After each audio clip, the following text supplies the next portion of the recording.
sintonia, troca de experiências e um bate-papo descontraído sobre o espiritismo na sua manhã. Deusa Nogueira explica a mediunidade no nosso dia a dia. Começa agora, na sua Rádio Rio de Janeiro, o programa Conversando sobre Mediunidade. Olá, amigos ouvintes da Rádio Rio de Janeiro. Meu nome é Deusa Nogueira, estamos nós conversando sobre a mediunidade. E hoje vamos continuar no capítulo 10 da obra No Invisível, de Leon Denis, quando ele fala da formação e direção dos grupos, já que as nossas casas, muitas de nossas casas, estão se preparando para a volta do trabalho privativo presencial, algumas até para a reunião presencial. E como nós falamos no programa, o último programa, muitos de nós, né, estamos há 2 anos afastados da tarefa, né, afastados desse trabalho do grupo, e quase sempre, mesmo em grupo, mas muito mais as questões ocorrendo pelo doutrinário, ou então pela intervenção da espiritualidade num novo movimento de trabalho, né? Então, mas o trabalho mediúnico, esse trabalho de atendimento, ele é feito em grupo. Então é muito interessante a gente relembrar alguns aspectos e pensarmos acerca de algumas características. Então ele coloca aqui: não é indispensável dedicar-se a evocações. No nosso grupo, raramente as praticamos. Preferíamos dirigir um apelo aos nossos guias e protetores habituais, deixando a qualquer espírito a liberdade de se manifestar sob o seu controle. E é interessante que Kardec, em O Livro dos Médiuns, quando ele fala das evocações, ele bem diz sobre isso. Ele nos diz que não evocar ninguém é deixar o campo aberto para quem queira entrar. Ele fala no capítulo 25. Mas olha o que Leon Denis fala, e eu acho muito interessante. Por quê? Para não quebrar a espontaneidade. Porque muitas vezes evocando, a não ser que esse espírito, meus amigos, seja um espírito guia, seja um espírito conhecido, ou seja numa reunião específica, mas no geral, ficar vibrando muito por determinadas presenças pode atiçar a chamada sugestão. Então, ele sugere aqui o seguinte: toda reunião tem o guia, né? Toda reunião tem seus guias, os espíritos responsáveis, que são os habituais. Então, ele sugere que a gente evoque esses protetores habituais.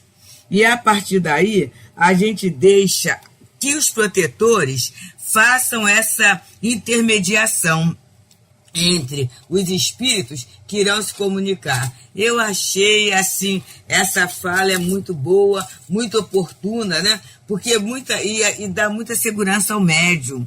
Porque também é um outro aspecto do médico que trabalha na tarefa privativa. Seria um movimento de confiança nos espíritos protetores da casa. Porque senão complica, não é, meus irmãos? E aí ele fala aqui um pouquinho mais. Assim, cai por si mesmo o grande argumento de alguns adversários do espiritismo de que ele é culpado de se dedicar a evocações e de constranger os espíritos a descer novamente à Terra. E isso até alguns companheiros de algumas doutrinas espiritualistas dizem que nós evocamos os cascalhos do astral, né? Só que assim, o entendimento que eles têm de espírito é diferente do nosso, né? Nós sabemos, a partir do capítulo 1 de O Livro dos Médiuns, quando ele tem como título uma pergunta: há espíritos ou existem espíritos?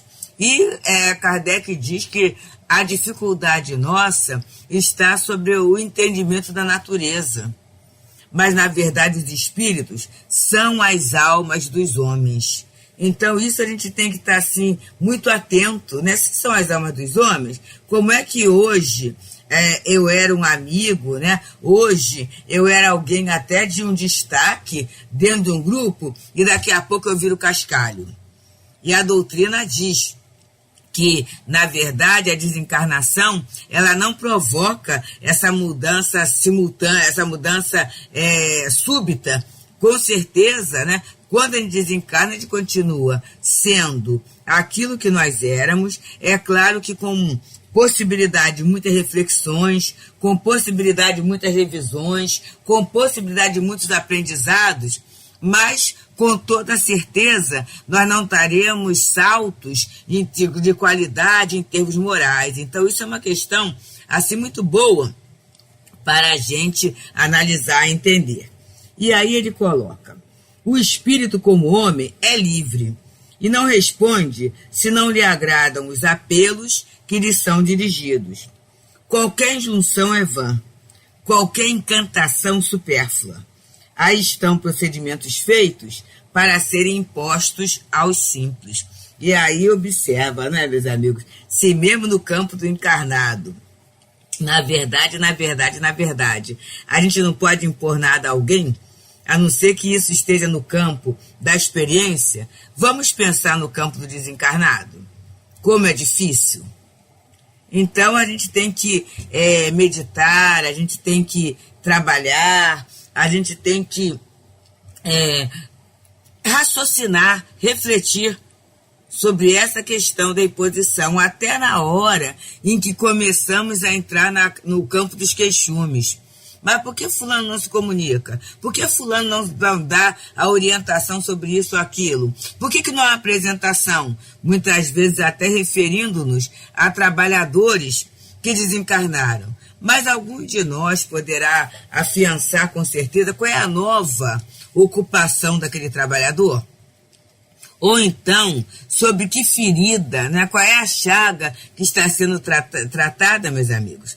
Porque todos nós, mesmo encarnados em trabalho, nós temos ajustes, reajustes, revisões, temos as nossas feridas, temos nossas chagas morais.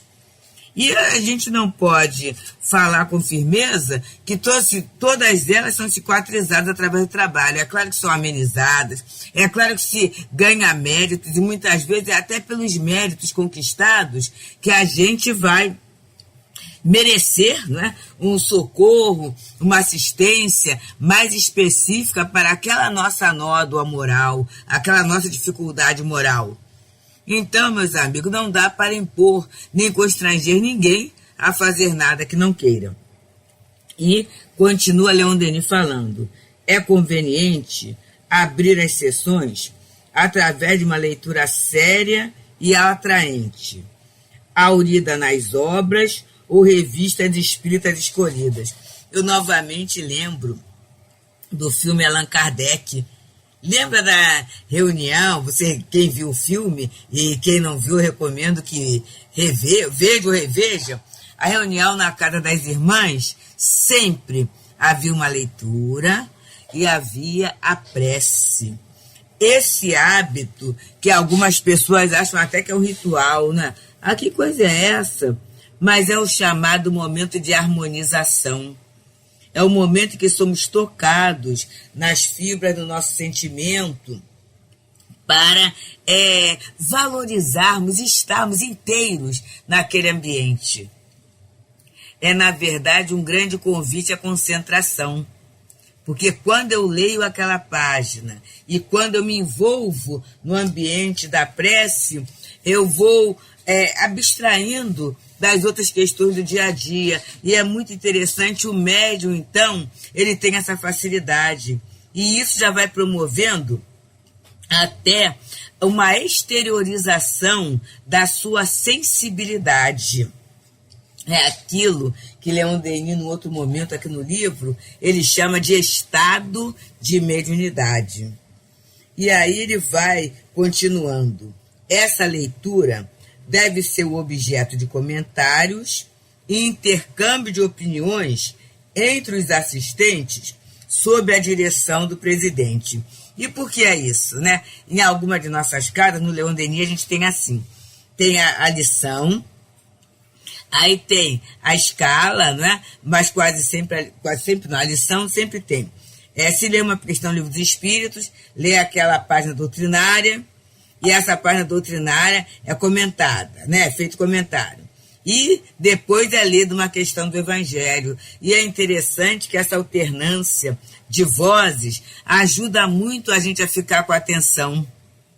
E é um período curto, né? Não é um período longo. É um período bem curto. Para quê?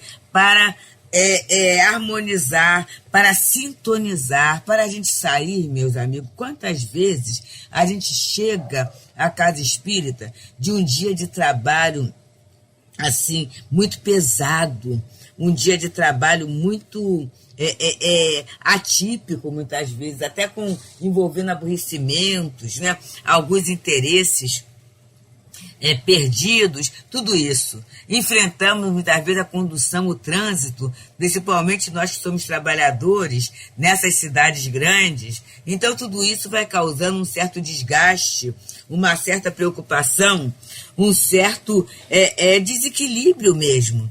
Então, nesse momento que a gente chega, tem a lição, há o comentário, né? É claro que um comentário, sem se transformar num debate acalorado, né? Ou numa situação em que começa a haver muita divergência do ponto de vista, e aí o papel do diretor da reunião, ele conduzir esse momento, né? Isso tudo vai fazendo com que a nossa atenção, olha só, a percepção não está ligada à atenção, a percepção mediúnica também, a nossa atenção mude de foco. E isto é altamente produtivo, é altamente proveitoso. E ele continua a nos falar.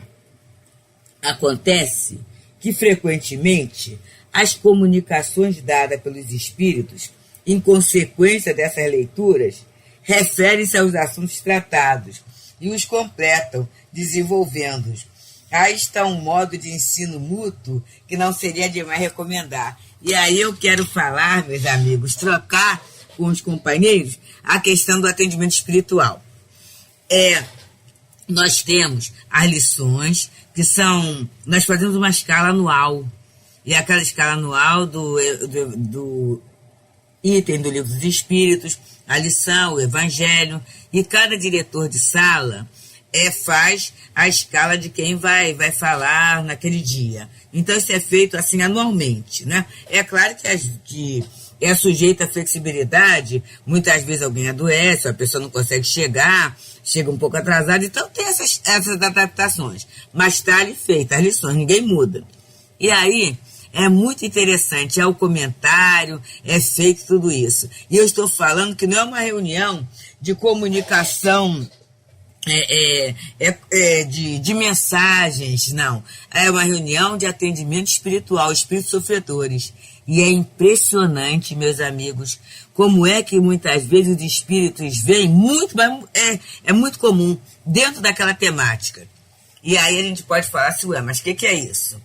Olha, os diretores espirituais, se a gente planeja com um ano, o planejamento deles é muito mais perfeito e com um conhecimento muito maior da clientela que vai ser trazida à reunião. Então, muitas vezes os espíritos estão ali ouvindo aquela fala e até já chegam alguns até revoltados com aquela questão, sabe? E ali começa o trabalho belíssimo. Por quê? Porque a cabeça do médium, a mente do médium já está aclimatada naquele entendimento, naquela temática. Então, ele mesmo, o médium mesmo, ele tem um material que a espiritualidade pode aproveitar e que o próprio espírito, quando chega, ele encontra esse conteúdo. Então, nós estamos aqui, meus queridos, meu nome é Deusa Nogueira, estamos conversando sobre a mediunidade. Nesse momento, estudando o capítulo 10 da obra No Invisível, de Leon Denis, que tem como título da direção e formação e direção dos grupos. E aí ele continua nos explicando assim. Pode-se também fazer perguntas aos espíritos sobre todos os numerosos problemas que se referem ao domínio da filosofia e da vida social, sobre as condições do ser no além, as impressões percebidas após a morte, a evolução do espírito. E aqui são as chamadas, quer dizer, toda reunião pode ser instrutiva para quem quer aprender, mas há reuniões que são específicas para o aprendizado, em que o foco que existe ali é o grande aprendizado. Então, essas reuniões, elas fazem, né, com que o espírito possa ficar atento, que o espírito possa responder o que ele sabe. E a gente teve no Leon Denis, inclusive, uma série assim, muito interessante, que foi intitulada Instruções dos Espíritos. Por quê? Naquele momento, um grupo de estudos da casa, inclusive do Encontro de Medicina Espiritual, tinha a possibilidade de, na sexta-feira, conversar, né, com alguns espíritos através do altivo. E aí eles começaram a se organizar e a fazer perguntas. Perguntas sobre os temas mais interessantes, sobre temas diversos. E aí começou, né? Foi se juntando. Até que houve um momento que esse próprio grupo achou assim, mas não é para ser só para a gente, né? Pode ser para outras pessoas. E aí foi formado o livro, quer dizer, e questões sobre os problemas do domínio da filosofia, da vida social, condições do ser no além, impressões percebidas após da morte, evolução do espírito, doenças, gente, muita questão de doença, inclusive a doença mental, muito interessante para a nossa elucidação. E aí veio Leon Denis com a organização. Todas essas questões devem ser feitas pelo presidente. Simples e claras.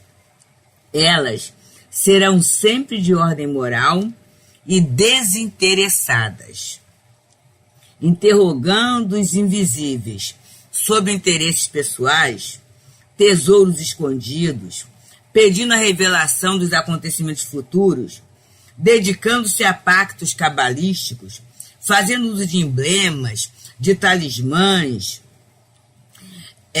de fórmulas bizarras, não somente dão ensejo à crítica e à zombaria, mas atraem para si os espíritos sombeteiros e se expõem às armadilhas com as quais eles estão acostumados.